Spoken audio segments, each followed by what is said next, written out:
Well, welcome to the Cold War. Welcome to the Cold War. And for those who've watched this video series before, which is usually the second Tuesday of the month, in the year of technology, this is when I work through the theory and how it applies to technology, the theory of the time, the theory of naval warfare at the time. And in this period, well, in Cold War, I might want to start off with some Mahan, because some people were still talking, and quite a lot of people were still referencing him in their works. And then I might go into Corbett, because a lot of people, especially in the early Cold War, were talking about Corbett.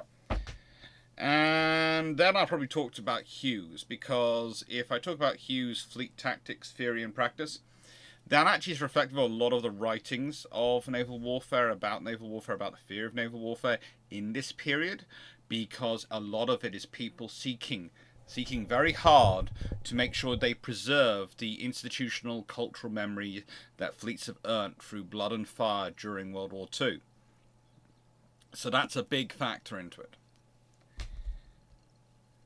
And then, well, of course, I'll have to go to Gorshkov, because this is the Soviet side. This is the side which, the Soviets are producing. And I've talked about what they are coming across in their naval philosophy and how it differs from the Western maritime philosophy, and again the theory of not just war but also peace, and how to use naval and maritime power.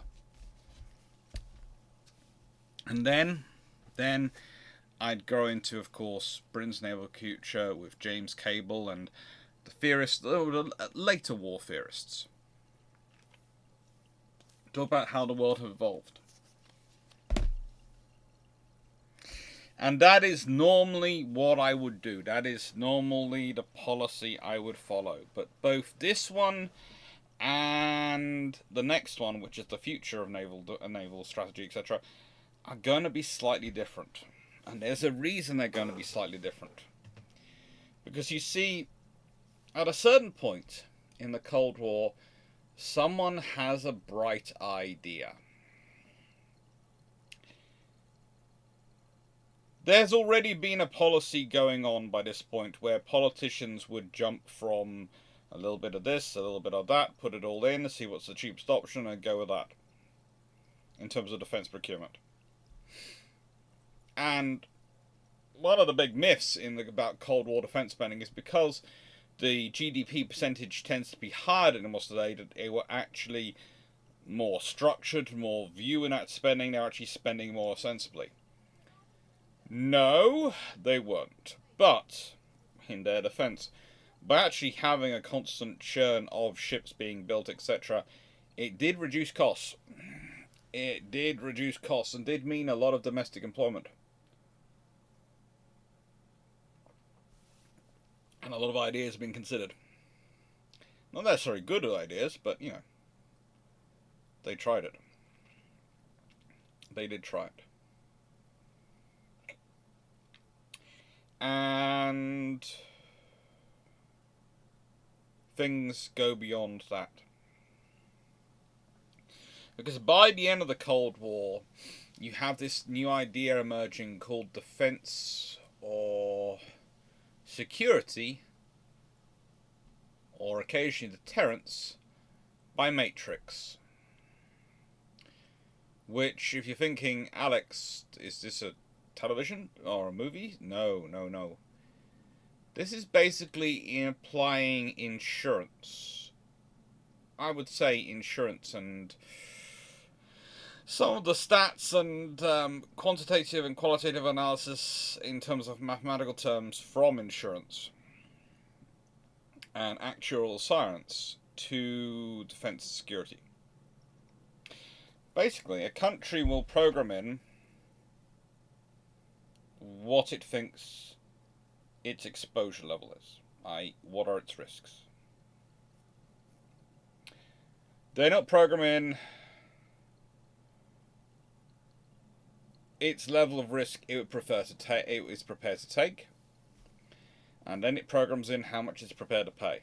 And out of that, you're supposed to get, basically, this is the sort of systems you want to invest in.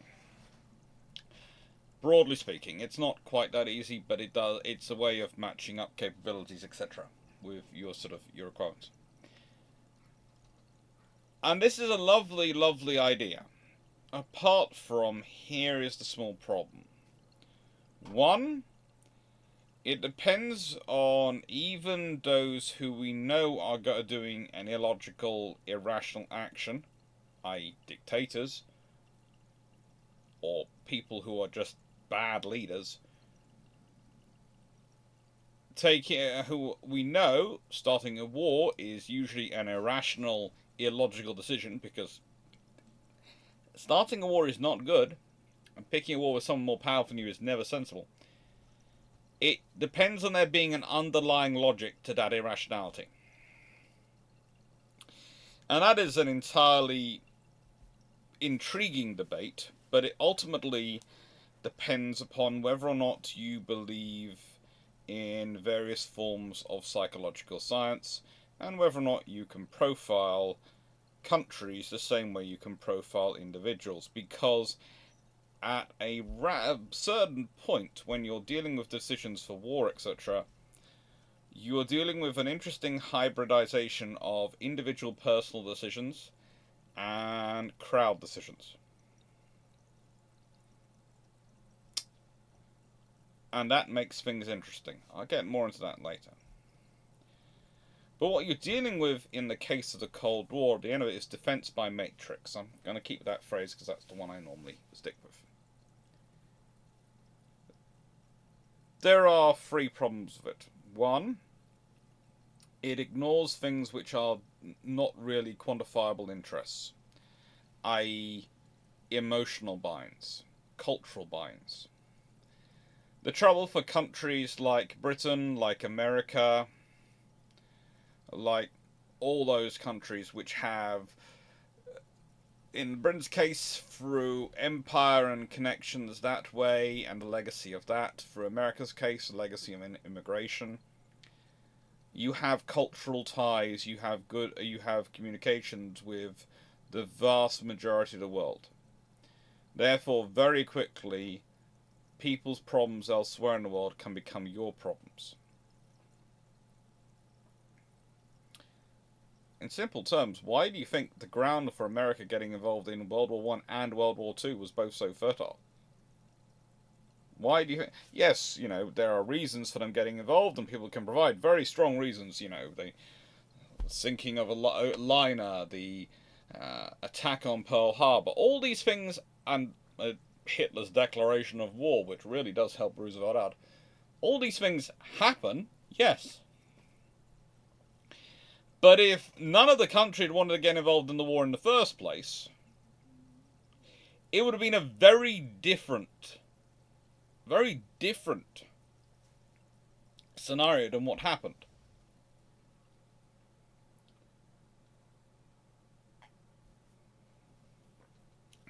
And the trouble is, how do I quantify how viable that is going to be? How do I quantify the likely success? If we consider in our own recent times, there are many events you can put behind where a particularly capable campaign has been run and suddenly people are supporting something, or particularly popular personalities got involved in campaigns and made it particularly capable. All these options are there. It's very difficult to quantify that into defense procurement. And the other problem for defense procurement and defense by matrix is it, to an extent, depends upon governments reacting to events, i.e. being prepared to increase funding when the risk goes up so they can increase capability. And when you're dealing with systems, let's say, like ships and aircraft, which are 20, 30-year procurement cycles, even armoured vehicles are usually about that as well, you can't really react quickly. So your acceptable level of risk today might not be your acceptable level of risk in 5 years, but you don't know that. And what is a minor threat today might not be a minor threat in 5 years' time. Something which you've based your idea of having, we will have only need this many escorts, this many aircraft carriers, this many this. the world changes. And the whole point is the Matrix changes. Great. But you built to the Matrix as it was, and now you've got to change? Because the Matrix changed? What do you build? What is the availability? You know, the fact is, when these vessels were being built, this shameless book plug is going to happen. You know, I'm slightly less, obsessed with the Links than Linus Media Group and Linus Tech Tips and that sort of stuff, but I do watch. And a few others who watch for these. What I would say is, these ships are built very quickly. Why? Because they're folded into an existing drumbeat. If you've got an existing production line and you've got an ongoing production, it's very cheap and easy to add ships in. This is problems we're seeing all around the world at the moment with procurement.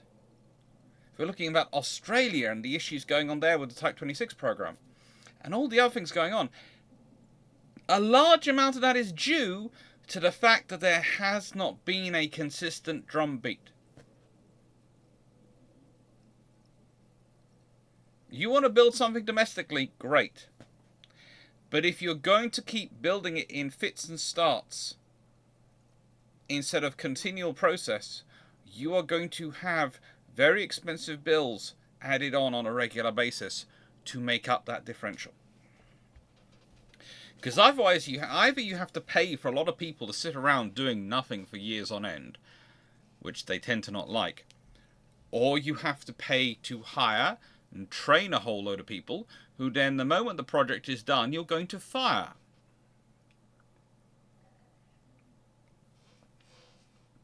And those people tend to want to be suitably paid for a job which is going to take up 10 to 15 years of their life. Let's be honest, the building program.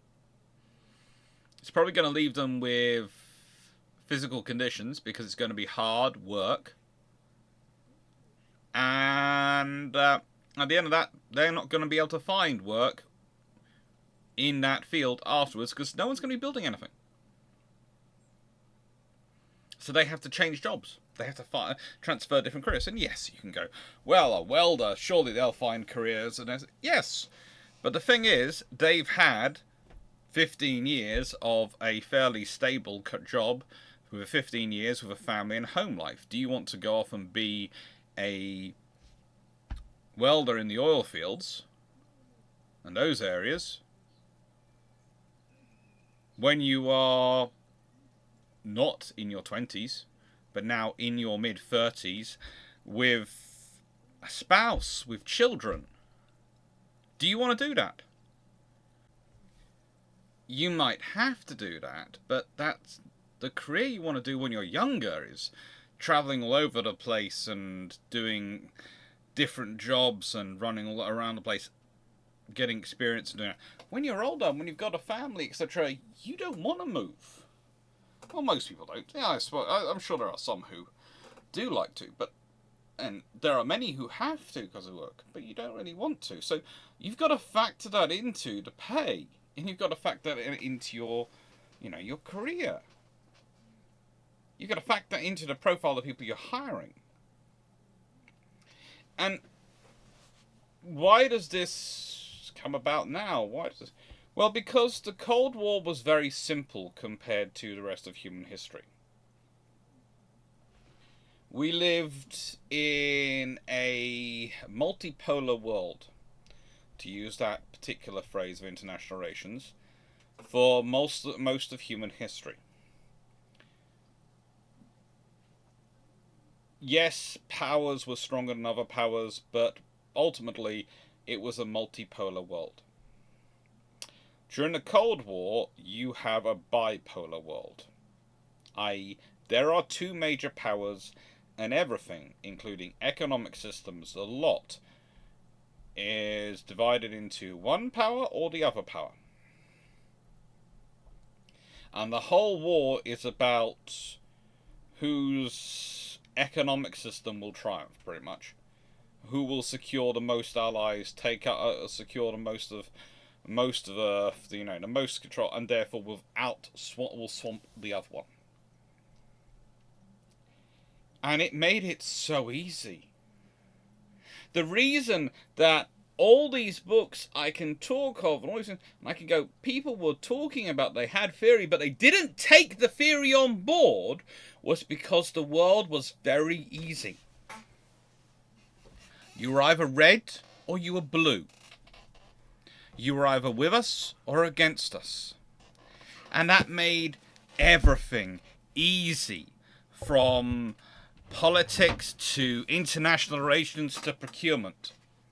Everything was easy because there was a very simple metric you were comparing against. You weren't thinking about, hang on, what happens if I have to deal with problems here, here, here, here, here, all around the world. You're thinking about what happens if I have to deal with problems here.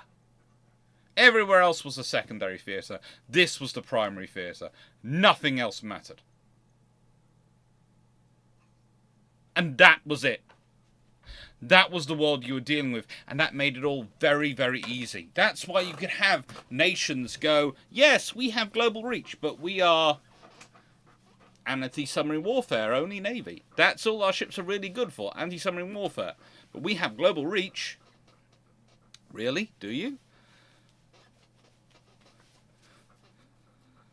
That's why you have nations which are absolutely chock-a-block full of certain troops in their armies, but can't really put together a balanced corps, let alone a balanced division, let alone a balanced corps. Because everything is focused on their role in Europe, their role on the front, their role at the principal primary theatre of the Cold War. And this is a problem for us in our present, this is a problem for us in our future. Because you have an entire generation of not just military leaders, but political leaders who went through this, who only ever had that kind of world, who only ever had a bipolar world to deal with, who only had a very straightforward world to deal with. And that's the problem. Because that generation trained the next generation. And the next generation trained the generation after them. And the generation we have today is trying to deal with the emergence of a far more multipolar world. A far more complex world in many ways. Because they're actually taking notice of the things which go on outside of the primary theatre. Not because they weren't happening. Please note, I'm not saying at any point they weren't happening. They were happening still. It's just nothing ever mattered as much as what was going on here. Nothing ever mattered as much.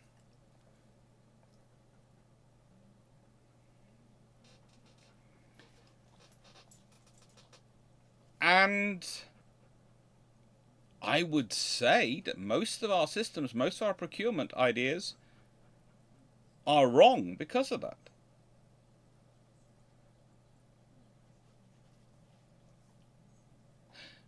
Why? Well, the base point.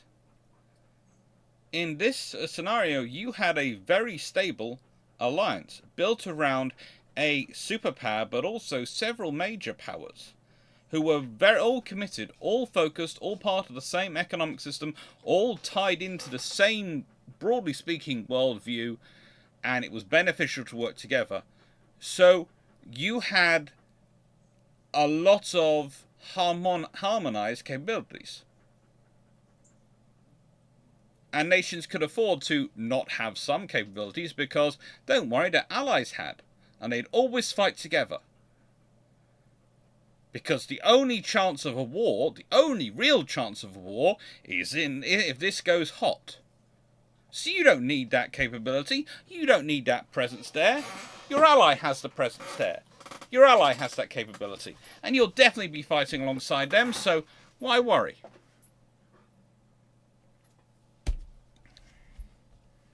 The Cold War history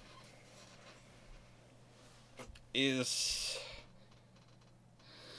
Well, as we'll get into this as this video goes on, is in many ways about three things.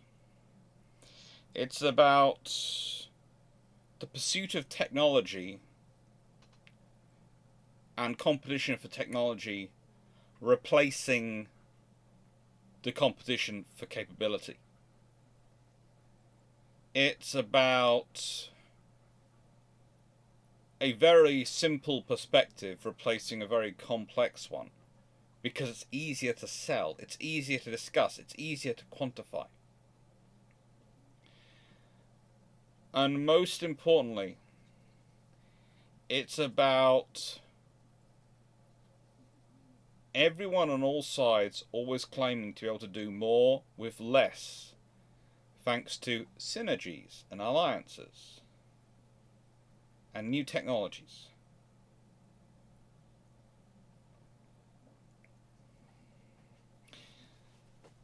The Cold War is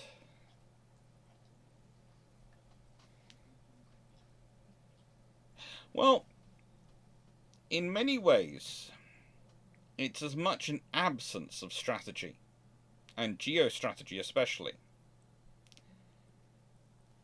as it is an actual conflict. Because if we consider some of the ideas which take over in our time, the domino theory, the domino theory.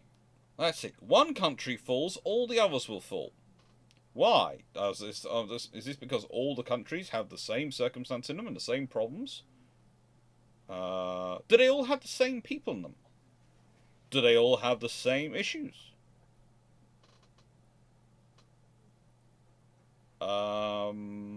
Because if they don't, then are they really dominoes? And you can make a good case for the domino theory that, you know, one country falls, it's going to create momentum which can make the other make sides stronger in other countries, and dun dun dun dun. Yes, you can make a very good case for it. You can also make a very good case against it. And you need to have that argument and discussion and come up with something better. Come up with something which basically goes along the lines of, we need to fix this problem. And then you look at the domino theory and then you go, well, hang on. You had the same idea for Europe as a problem. And what did you do for Europe? A huge, huge effort was done in Europe. Huge effort. Massive effort. The Marshall Plan, enacted to stop Europe going communist.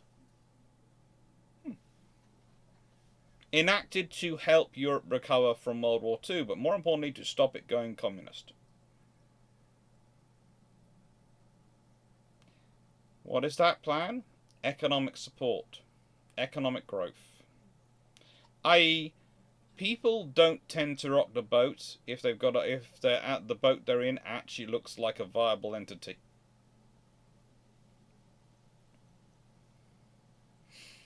And Europe had just been ripped to pieces.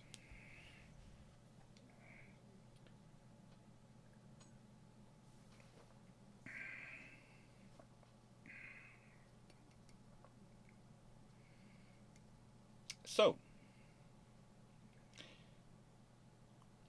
that's the policy in Europe. And it works. To an extent. To an extent. But then you look at the plan towards Asia and the plan towards Africa, and those plans are far more one-size-fits-all than the Marshall Plan ever was. The Marshall Plan is incredibly tailored. Every single country almost gets an individual plan, an individual approach.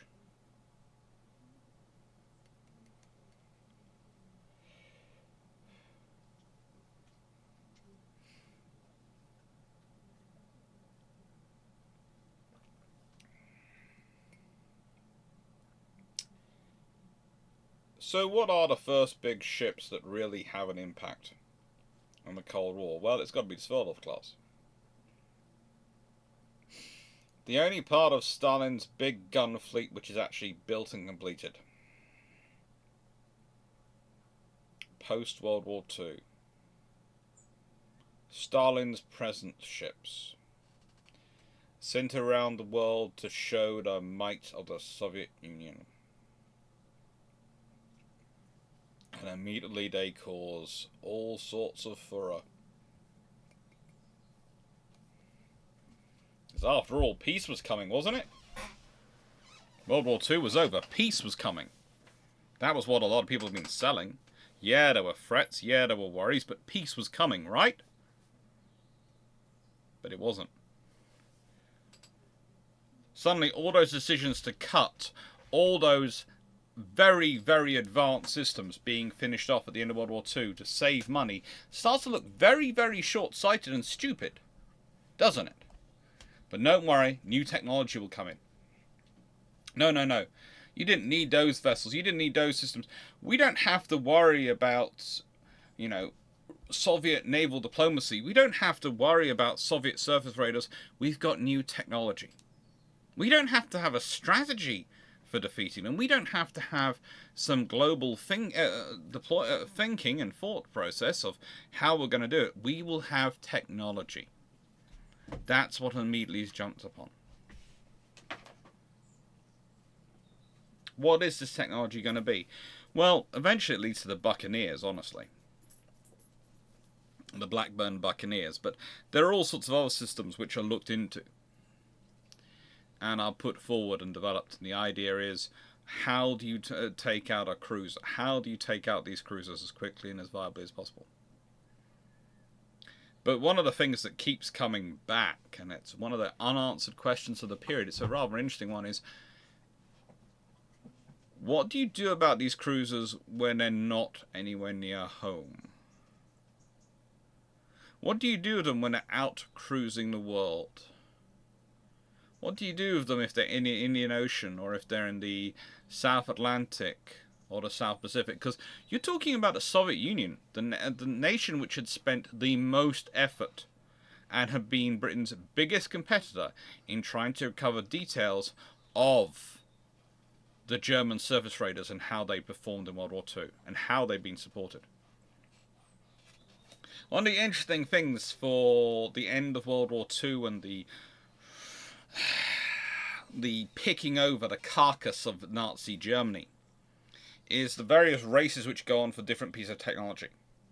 One of the things the Brits are always kind of surprised about in terms of the Western Allies, in terms of France, America, and them, is Britain is really the most focused on getting the naval stuff and the naval records. And they really push hard. They have all sorts of specialist groups, including Ian Fleming was involved in one, the guy who writes James Bond, etc. And commandos going out hunting down these records. They don't find, in other areas, when you're competing for rocket scientists, when you're competing for aircraft, you find yourselves competing against everyone. It's basically free-for-all. Everyone's out for themselves to get this technology. But in terms of the naval records race, it turns out into a straight race between Britain and the Soviet Union. And what's really interesting is post this time being over, Britain spends a lot of effort making sure they keep appraised of the Soviet Union's research into the documents they've received. If you go to the National Archives, you can find reams of archive material in the UK and the British National Archives, which are being declassified from intelligence departments and the Admiralty, etc., with translations of Soviet reports into how to run and how to conduct surface radar operations. And one of the interesting questions you constantly have being asked at various levels, and by the way, the one who gives the best answer to this by far is Mountbatten, who basically goes, but who cares? It's the most honest answer. It's not the best answer in terms of it's a good answer. It's the best answer in terms of it's the most honest one. They're constantly going, what is going to happen in these wider reaches? How are we going to deal with this? The first response is, but who cares? The world will go nuclear within 3 days. It doesn't matter what's going on in the rest of the world.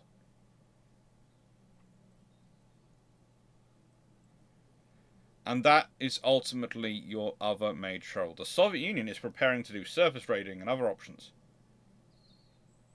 And the West is presuming the war will go nuclear so quickly that it doesn't matter what they're doing. So why prepare for it? Why have a counter to it? But yet, still they need a counter for it, because they need something to tell the public they have a counter for it. But realistically, if the surface raiders are operating in the South Atlantic or the Indian Ocean, and you are fighting up in the North Atlantic, are you going to send an aircraft carrier with buccaneers and a whole task group around it down into the South Atlantic or the Indian Ocean hunting for those Feldovs and weaken your forces up in the North Atlantic? You're going to really send a carrier group hunting down there? You only have so many carrier groups. It's not like the British Empire in World War II when they had dozens of them, or the Americans, also with dozens and dozens of them. We're talking about 50s, 60s Britain, which has 4 carriers. Maximum 4 carrier battle groups, but that means probably there's going to be 2 at any one time available. You're really going to send 50% of your available carrier assets to go hunt down surface raiders in the Indian Ocean and the South Atlantic? Plus their escorts. No. Next option, don't worry. We'll send a nuclear submarine to do it. Really? Same nuclear submarines you're using to push as hard as you can against the various sea bastions of the Soviet Union to try and push their forces back in and blockade them in, whilst keeping your own forces as back from their air power? No, you're not. So the odds are Soviet surface raiders run amok.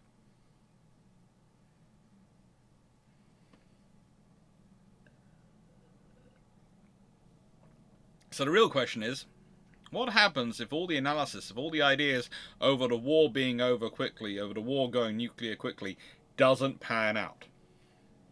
And that's the really interesting thing, because it only really starts to dawn on NATO that this might be a case in about the 1980s. There are voices saying it in the 1950s, 60s and 70s, please don't get me wrong, but as a group, as an entire force, as a alliance, as a body of human beings, it only really percolates into their thinking that war might not be over within 5 days in the tail end of the Cold War.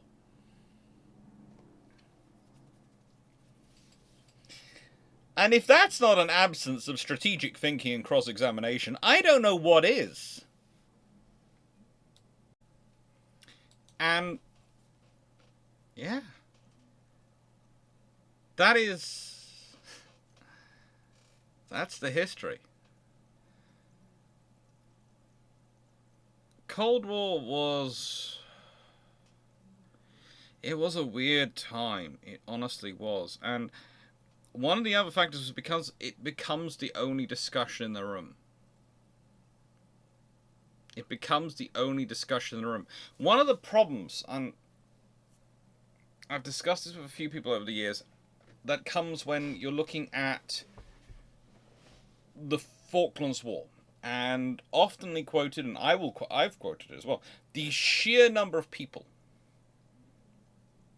in the Soviet Union, in Britain, in America, in all sorts of allied nations, who thought that Britain would lose. It's a constant refrain. All the simulations were Britain would lose. All the computer results said Britain would lose. Why? Did those results factor in Argentine nuclear weapons? No, they didn't.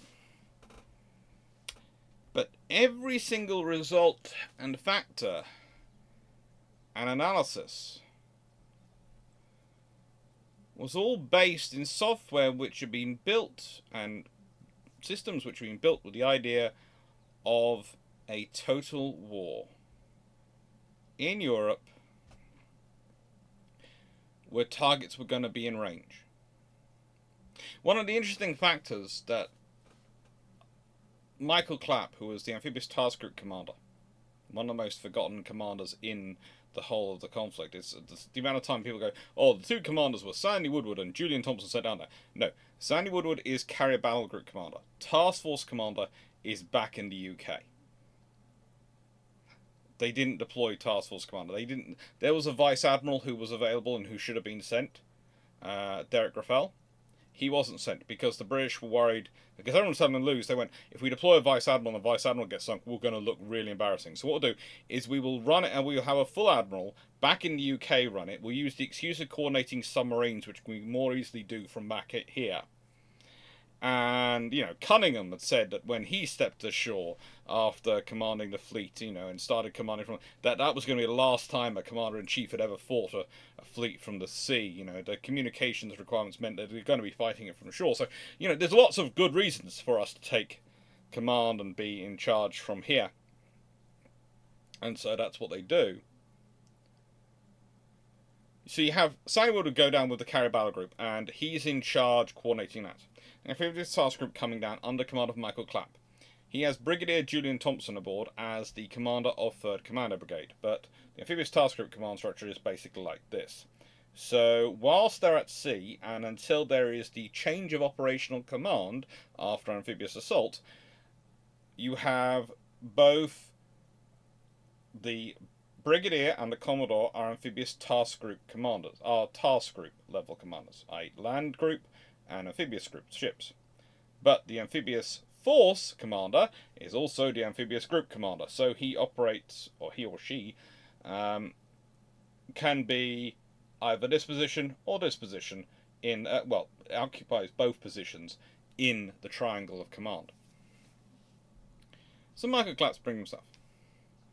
Michael Clarke is an interesting gentleman because his previous experience as a naval officer had been all sorts of things off the coast of Burma. He'd served on a tribal class destroyer, an Australian one. He'd served in all sorts of different areas. But what more you've got is he'd been a buccaneer observer, which is the Royal Navy phrase for the person who is the navigation, all sorts of things, in the back seat. Now, as an observer, he'd actually been a squadron commander of a Buccaneer squadron. In fact, not just any squadron command, the first Buccaneer squadron to be nuclear capable and to be the most advanced generation of Buccaneers to serve on aircraft carriers. And he'd taken the command of the first squadron. That was a big honour and a big status and a big show of respect for him. It shows you his capabilities. First thing he did when he was looking at the analysis of them going south and the reports he was getting was he started factoring in ranges. You see, a lot of the data coming in, and he was looking at it, was kind of confusing because the data seemed to be all based around the idea of fighting at close ranges, at the aircraft coming at relatively close ranges from them. Whereas the thing is, for the Argentines, in fighting in the Falklands, unless they're flying from the Falklands itself, it's actually almost at the greatest extent of their viable range. Because you've not just got the aircraft going from A to B, and then returning to A. They've got to go from A to B as in a target area, fly around in that area, do high speed, high energy maneuvers, attack, and then return. So they've got to allow fuel allowance for that. That's going to affect what loadout they can carry. And then you've got to figure out, well, are they going to manage to coordinate a fully massed attack, which is a lot of the analysis was based on. The idea was that, like the Soviet Union, like, lots of other people were theorizing, it would be a massive alpha strike, where the Argentines would launch every single aircraft they have in a single wave. It sounds like a good idea. Try doing it. Small problems start to ring up. One, you need a lot of airfields and a lot of air crew to do that. But more importantly, you need a lot of ground crew, and they need to be highly trained ground crew. Because you need to get all the aircraft ready. You need to then stack them up on the ground, and you need to launch them one after the other. Because otherwise, you have aircraft in the air burning precious fuel, waiting for other aircraft to join up on them. And on top of that, you then have to coordinate this across multiple air bases, which are going to be coming from different ranges. And if you've got the air base which is coming from the longest range, are having to burn fuel, waiting for the people from the air base at the shortest range taking off, they're going to be in trouble. So once you start looking through it, working and coordinating and trying to figure it all out, you realize very quickly this is not a good scenario. Airfields are not like aircraft carriers. They're not designed all around rapid launch. They're designed around the practicality and maintenance of the aircraft on them. And the actual doing that, you can have a theory of it, but there's a practice. And if you consider, when we're talking about World War II, at the height of the powers of the bomber power, of the bomber strengths of the forces, going off from Europe and flying off from Britain and hitting Europe, or coming from Europe and hitting Britain, coordinating all this, those aircraft would arrive over targets over the space of an hour. Sometimes longer, sometimes an entire night. Wave after wave of aircraft coming in. It's a 1,000 bomber raid, but not all 1,000 bombers are turning up at the same time.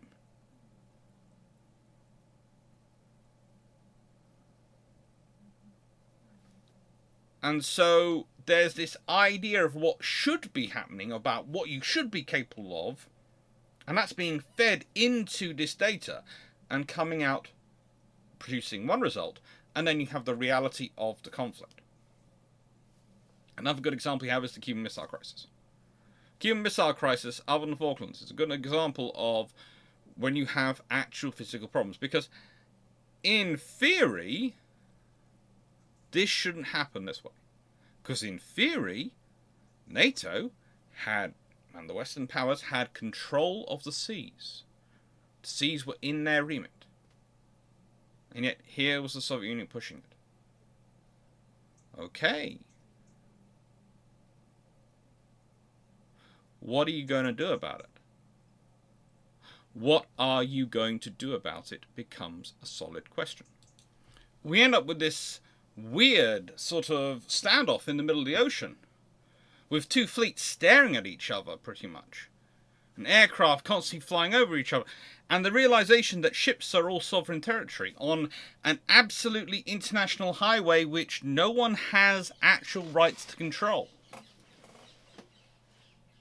And the fact that these events at sea occur quite so regularly throughout the Cold War are kind of an interesting idea, but also they showed a problem with some of the thinking going on at the time.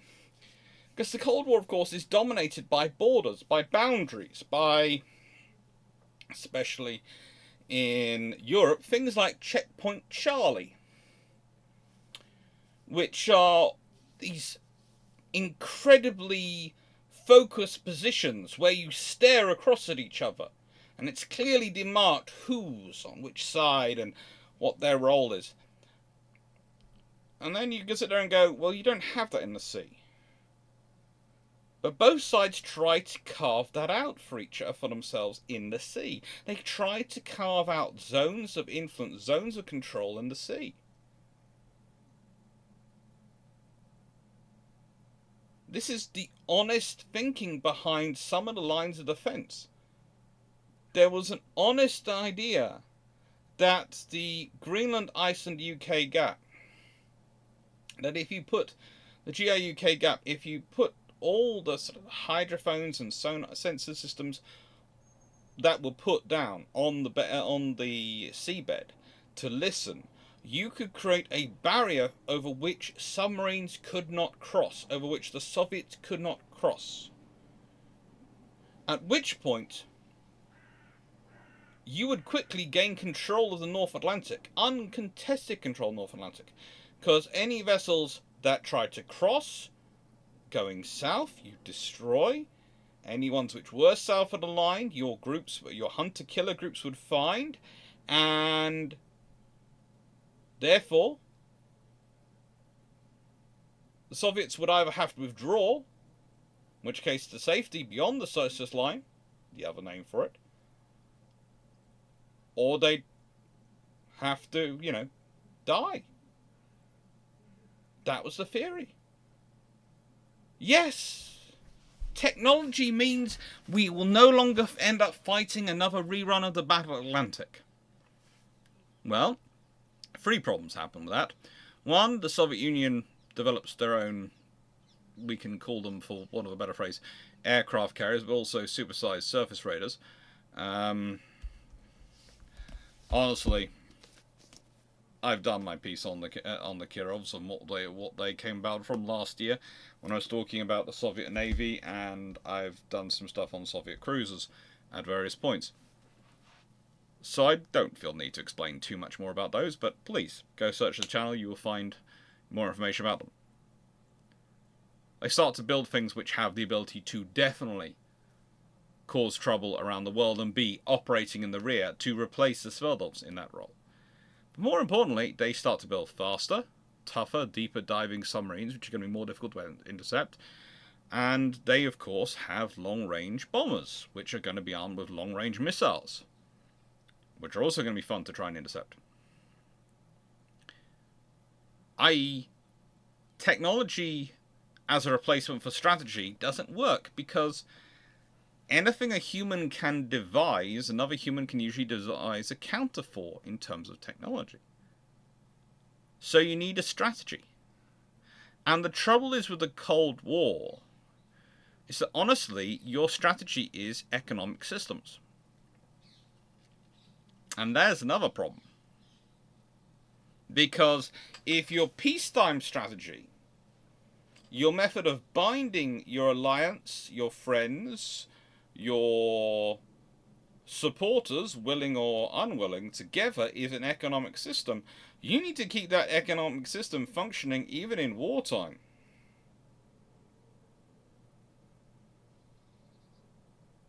You need to keep it functioning even in wartime.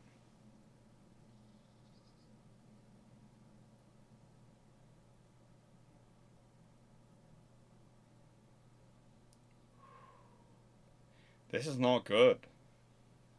Because if your plan is a short-term war, then I suppose you don't need to worry about it. But longer term, think about what Soviet surface raiders could have done. But also think about the reality of the Soviet economic model versus the Western economic model. And the thing is, you can say, certainly made a case that, America is another continental power like the Soviet Union. They really don't need to necessarily trade outside to be viable. And you have a good argument and a good case to make. Honestly, if you include Canada and Mexico in that area, then honestly, they really do not. Add in Greenland for kicks.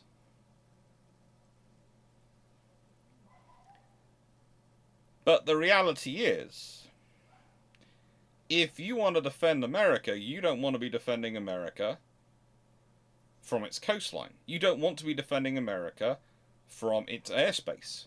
You don't want to be defending America from its shoreline. You want to be defending America from opposite the enemy, from the enemy's shoreline. It's far easier, far less likely to cause your own economic system damage that way. Again, a lesson of World War II. In which case, that means you need to be able to work and base yourself from allies. And your allies aren't going to be able to function if their economic systems collapse. So you need to keep that going. And that's what NATO and all the various alliances are really about. But the trouble is, they're about keeping it going in peacetime. In wartime, for much of the period, it's the world will end. It will go nuclear. There won't be anything moving. And then when it won't be, what do we do? How do we deal with these threats? You are literally going to have to send a carrier group hunting surface raiders. That is quite literally the problem. So at what point in the phases of battle do you do that? At what point do you detach a carrier group, and whose carrier group do you send? Because at a certain point, the British have gone full anti-submarine warfare navy to fight in the North Sea and help with the patrolling the barrier. So their carriers aren't really out there for hunting surface raiders. The French, they have one carrier.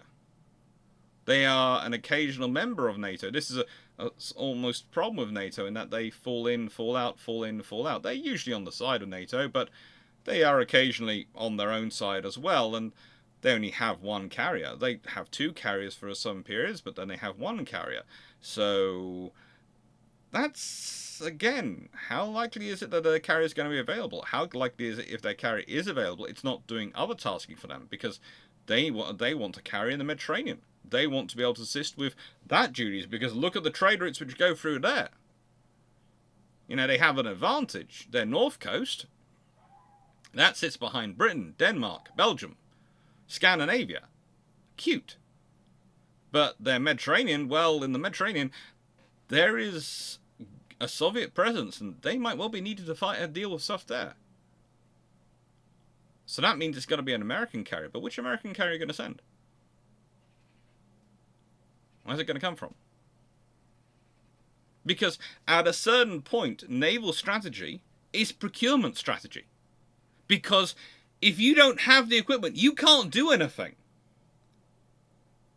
This is the whole interesting thing when you've got to people talking about strategy and the development of all these things. Most of this stuff, especially the early bits, and even the ideas which go into the predecessor books of this, they are written in times when you have large fleets, when you have many carriers, when you have many capital ships, when you have many, many destroyers and cruisers, and all the different layers of them. Let's be honest, in World War II, what did Britain have hunting down German surface raiders around the world? Cruisers. They had a fleet of cruisers. They had carriers and battleships off doing the primary missions, but in many parts of the world, the largest ship needed and present was a cruiser, because that could handle the job. What's your equivalent at this point? A nuclear submarine? But you need your SSNs for the primary job up the top. Up in the North Atlantic. You need them off the coast. You need them in the White Sea. You don't need them hunting around in the ocean going, where is this annoying Sverdlov class?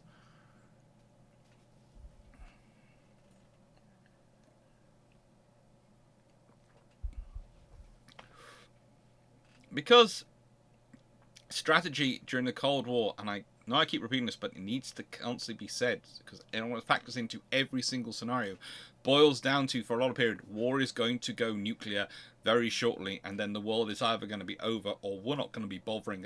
We're going to be in a pace of rebuilding, reconstruction, rather than bothering about who we're fighting. Because of that, you don't think things through. You don't think longer term. You don't think through a strategy. You're not thinking about what capabilities you need for out of the area. You're not thinking about what you need for a wider, to deal with the wider policies. You're not thinking what do you need to do if you don't have problem A, but instead you have problems B, C, D, and E.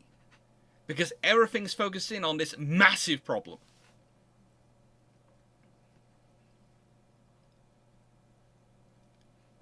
And the reality is the world is far more complex. And you need to have answers to those questions. Before you can have a strategy of what we do, and a strategy really is where we're going to put assets, how they're going to interact, how we're going to use them, A, B, or C. You need this. You need the actual assets. And then you have the other problem. The fact that, especially once you get onto the whole defense by matrix, and even before then, you're having a drawdown in numbers because new technology means these things are more and more better and better and better. Yeah. Great. They can still only be in one place at a time. And very quickly, you have some very, very risky confrontations taking place. through a lot of the Cold War, of ships smashing into other ships. Sometimes ships using the fact that no one wants to start a war to sail into the middle of task groups. And bashing each other and having to be bashed out the way. Having to physically plant yourself in the way between the opposition ship and your carrier or your other significant asset. And that damages ships. So this means you have this sort of grey zone, and it's been around a long time. I know it's a new phrase which has come in recently, and everyone's very attracted to the whole grey zone conflict. But we've had grey zone as in the not war but war period around in history for a long time. It's been called many names. Quite often, actually, it's been called the grey or the grey zone. Occasionally, the fog of peace, which was a kind of interesting turn of phrase used in about the 1920s. And the thing is, lots of things can happen in this period. And again, this is where your naval strategy and a lot of your position and placement of forces and your ability to maneuver forces is procurement strategy. Because if you've gone with just what you need under logical circumstances to do these missions, ships purposefully playing dodgems with each other is not a logical circumstance, and it's doubtful you are going to have enough forces to deal with that circumstance.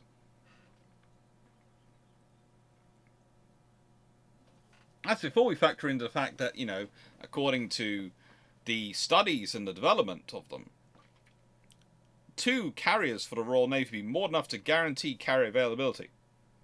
And then one's in service and the other springs a leak. Of course it does, because in a nice way, ships have all sorts of bits which are designed to take stuff from inside the hull to outside the hull. So you've got pre-made routes for leaks. All you need is a seal to be worn bad or something, and you're going to have a problem. It's sod's law. It's why having 2 is very rarely considered enough, but it works. 2 does work on the same matrix that they were doing the defense procurement, because 2 is enough for all logical, statistical circumstances. Because, let's be honest, the statistical likelihood of that ship having a seal go wrong while the other ship is in deep service is not very high if all the procedures have been followed properly. But if you consult with anyone in the real world who steps away from the spreadsheets and deals with humanity as a whole, you'd probably say, well, yeah, there is these things called Murphy's Law, Sod's Law, all various analogies which humans use, which means basically if something can go wrong and something cannot go to plan, it will find a way. It's kind of like life finding a way. Things going wrong will find a way. Well, that's why you tend to overbuild, or historically tend to overbuild and overprocure when you're procuring for defense. You're procuring for the fact that things do go wrong. You're procuring for the fact that in a war you will probably take losses. Henry Leach, the first Sea Lord during the Falklands War, was asked repeatedly how many losses did he expect to take. And he said 4 to 5. And it was people were shocked. They said 4 to 5 people, 4 to 5 ships. It's not far off in the Falklands War. He based that in his own analysis based on World War II. And that was the really interesting thing, because that was the other side of the analytical coin you had. You had all these people who'd been selling the latest generation of radars and surface-to-air missiles to the Navy and to the government, who were telling the government, oh, we will take no losses, there'll be no ships lost. Nothing will be lost, nothing will go wrong, all these systems will work perfectly.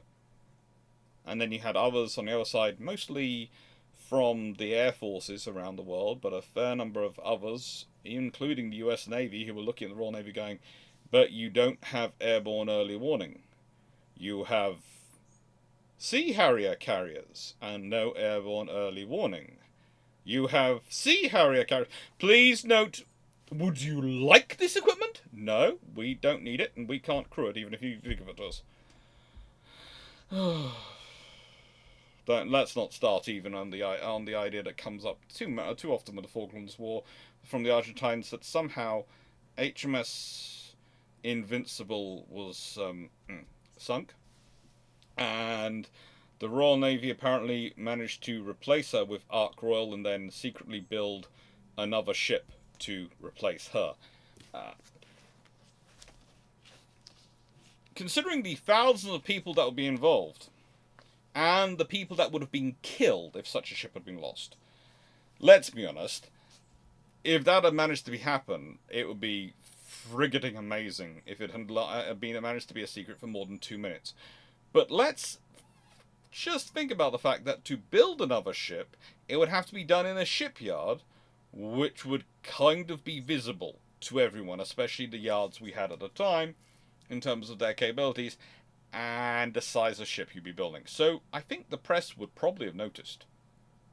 And the public would have noticed. And there would be photos and all sorts of things. But the thing that always annoys me is they're not actually wrong, because Britain should have built a fourth of that class. You know, we built HMS Ocean later on because actually when you do some long-term analysis you go, actually we did need at least a fourth, and probably a fifth. Why? Why do you need 3, 4, 5? Why do you need 5 flight decks? Well, if you need a flight deck for amphibious warfare to provide helicopters for your assault group, and you need a flight deck for strike capabilities, that means you need at least 2 flight decks available.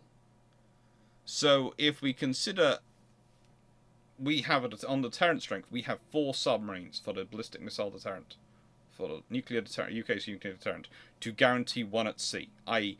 guarantee 1 operational. We have 4. Usually 1 is in deep, long maintenance. 1 is in short maintenance or returning from patrol. 1 is in training or going out to patrol, and 1 is on patrol. Add in a fifth vessel, and you would have probably you would have 1 available for contingencies. So you could guarantee from the going out, or training and preparing to go out, or returning, or in short-term maintenance, and the 1 on patrol, and the 1 at the contingency 1, to be able to produce 2 viable for operations at a short notice, and to be able to replace them and keep them going in medium notice. You could do that with 5 vessels. That's what Britain needed. That's what they should have gone with. But instead, they go with 3 and then HMS Ocean. Because, as James Cable says in Britain's Naval Future,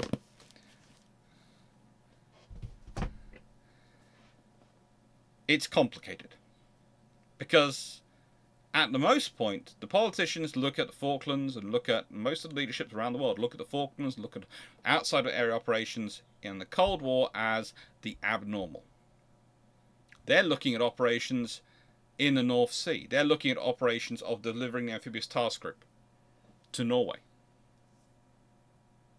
And in that job, this is one of the things that I always find so fun and so amazing, is that people sort of asked Michael Clarke, when he came back, had been amphibious task group commander, and various other officers, how had you dealt with the idea and the reports coming through that you would all be killed?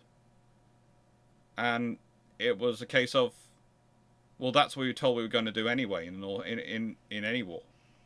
Because the reason the Navy and quite all the services being sent out weren't phased by it was because that's what they'd been told for years was going to happen.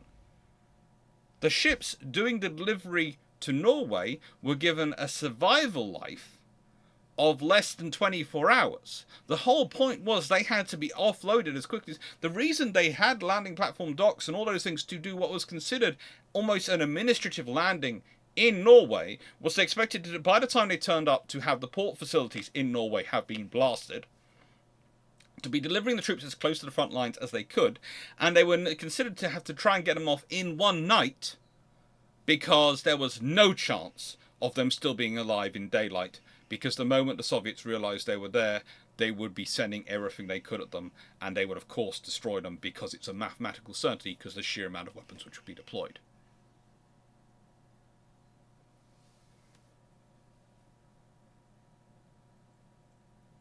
That was that. Or alternatively, the Soviets wouldn't deploy a sheer quantity of weapons; they just deploy nuclear weapons. That's one of the reasons why when Ocean is built on commercial lines, because by the point they're building her, they're sitting there going, well, she's only got to survive long enough to do one trip to Norway. One trip. She won't be coming back.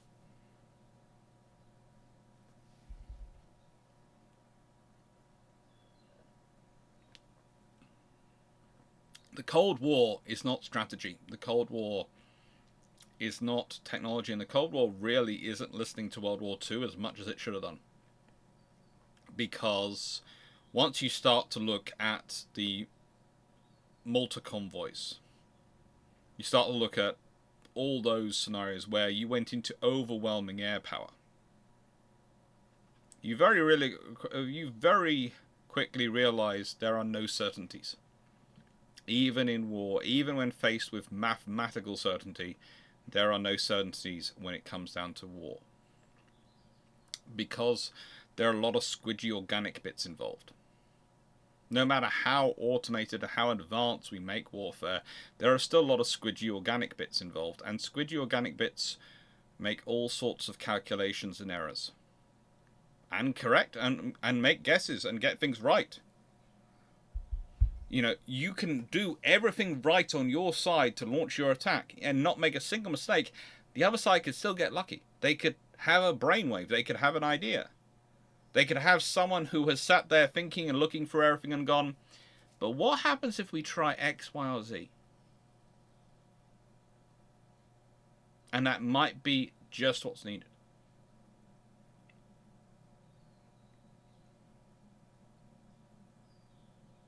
The world's oceans cover 70% of the world's surface.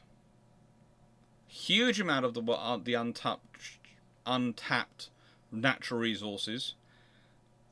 The overwhelmingly vast majority of all data movement around the world is conducted by cables on the seabed, on the ocean floor.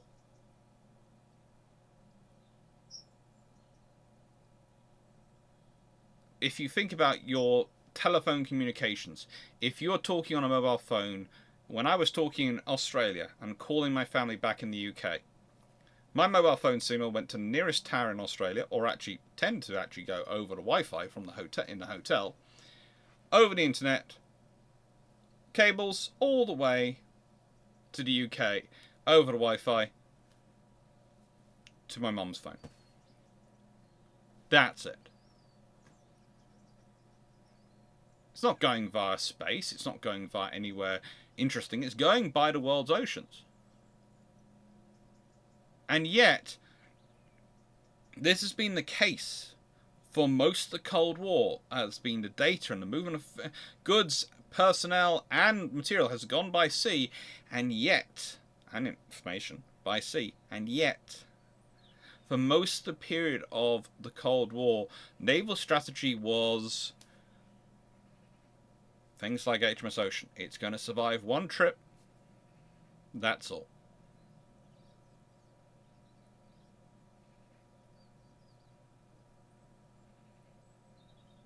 And there are lots of good forts. This is not me sitting here in this time session saying that it's not worth reading Cable. It's not worth reading Gorshkov. It's not worth reading any of these people. You should read them. They are interesting. They are thought-provoking. They have good ideas in them. And they have good forts. I'm saying that there is a large amount of groupthink in both sides of the conflict, which boils the war down to the conflict down to a zero-sum game, where everyone's concentrating on the biggest, meanest, baddest weapons, and the question is going to be how quickly we end up getting to use them, and then everything else doesn't matter. So you don't have a strategy. You don't have an idea. You don't have a concept of operations. You have a target list. And you can say your strategy, your target list should be informed by your strategy, and that would be nice, but honestly, the target lists, they're mostly when you seem to look at them, and the ones that we have available that we have been able to look at, they mostly seem to boil down to this is the biggest population centre, this is the biggest industrial centre, so we will hit these first. You can't argue with it, but it's not exactly a complicated strategy. I don't know.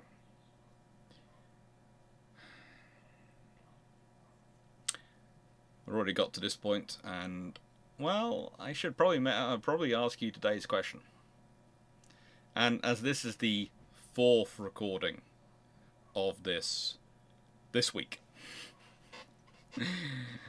I'm hopefully after this going to go record the one for next month, which is the 21st Century Sea Power Reimagining Corvette and Cable. That's going to be different again, because that is mostly me talking about the stuff which I'm often teaching, because strategy of the future is not quite written yet. There's lots of interesting ideas out there and lots of interesting people out there. Lots of people I would suggest going to look at, and I'll be talking about them in that video. One of the people which you should probably be taking notice of is Sal Merciolano with what's going on in shipping, because a lot of the times, especially since during the Cold War, but a lot of times, even today's debate, we forget maritime infrastructure is not just maritime infrastructure industry is not just about naval. It's also about the merchant marine, about what they are doing.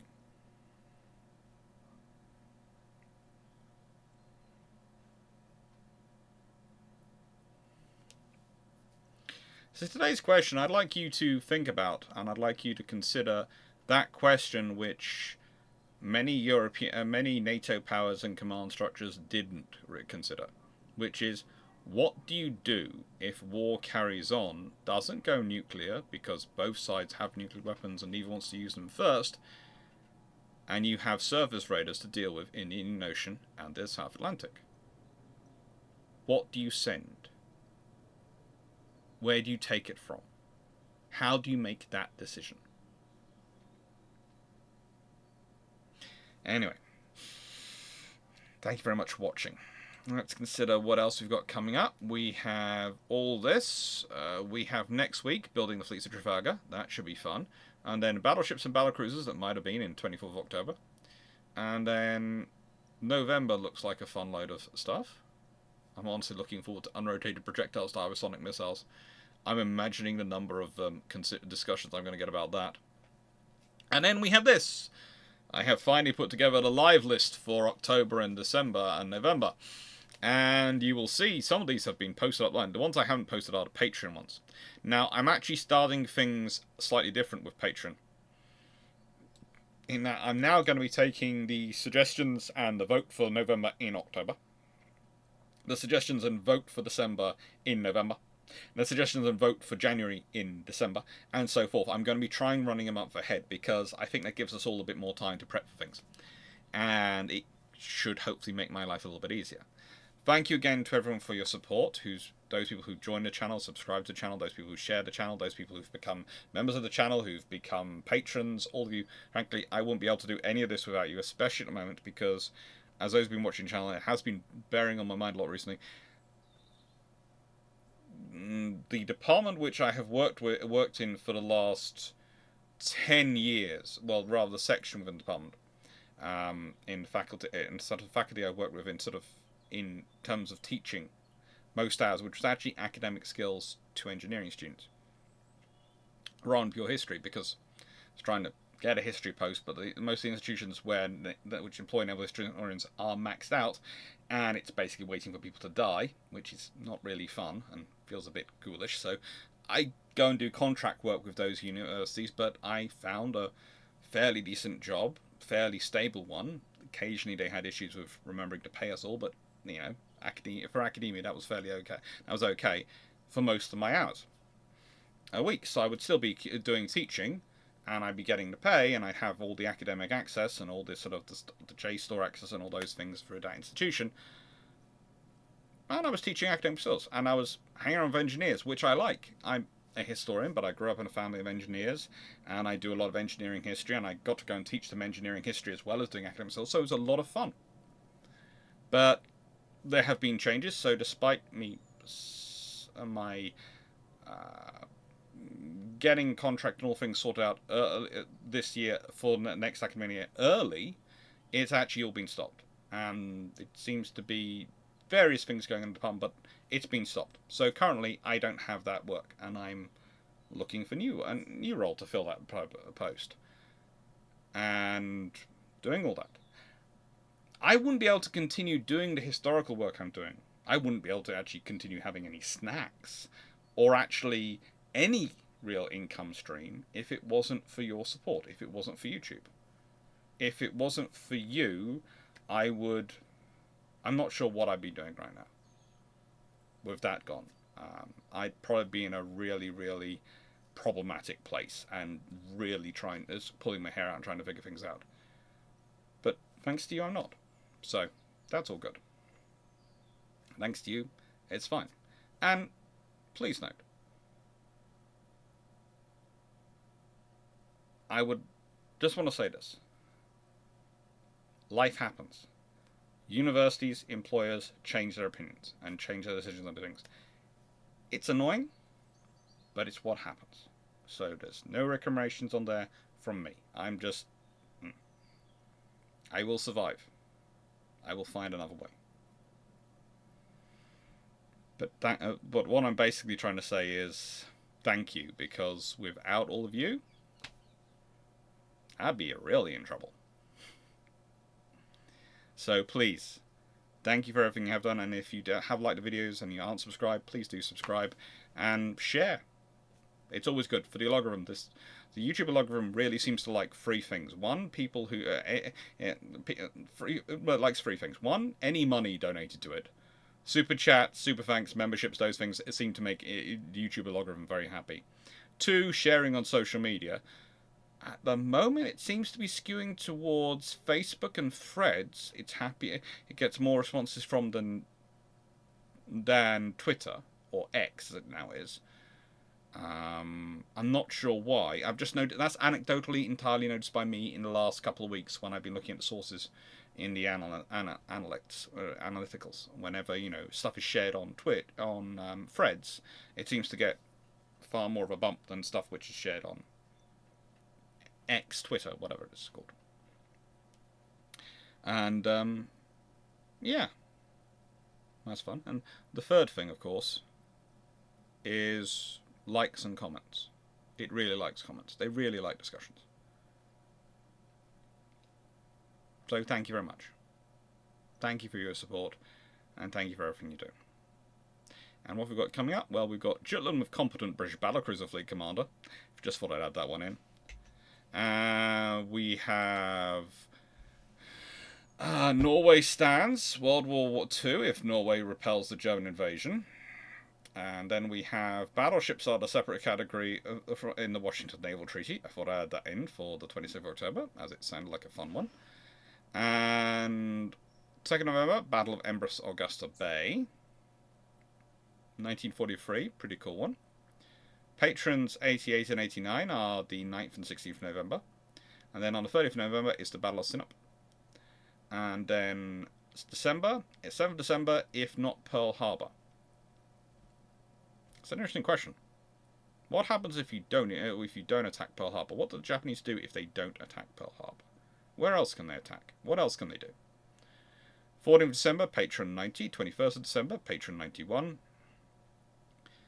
24th of December, please note, instead of normal brew ships, that's going to be brew ships naval history questions answered till the brew runs out, because I just feel like doing a long chat with you all and answering questions, and I'm pretty much sure on the night before Christmas, I'm going to want to have an easy time, because I'm fairly certain I'm going to be running around doing a massive organising for various family stuff. Then on 20th of December, the other 7th of December Harbour Attack, Operation Franklin, aka the Cockleshell Heroes. Thought you might all enjoy that one. And 31st of December, brew ship's naval history questions answered till the brew runs out. New Year's Eve. I will not be going on till midnight though, and there's a reason for that, because the family will probably be having a family party, so I will probably go. The brew will probably run out. I will make sure the brew runs out by either drinking it very quickly or cutting myself off by about an hour before midnight. So about 2300 hours. Which is normal closing time anyway, roughly. Thank you very much for watching. Take care, and hope you had a nice day.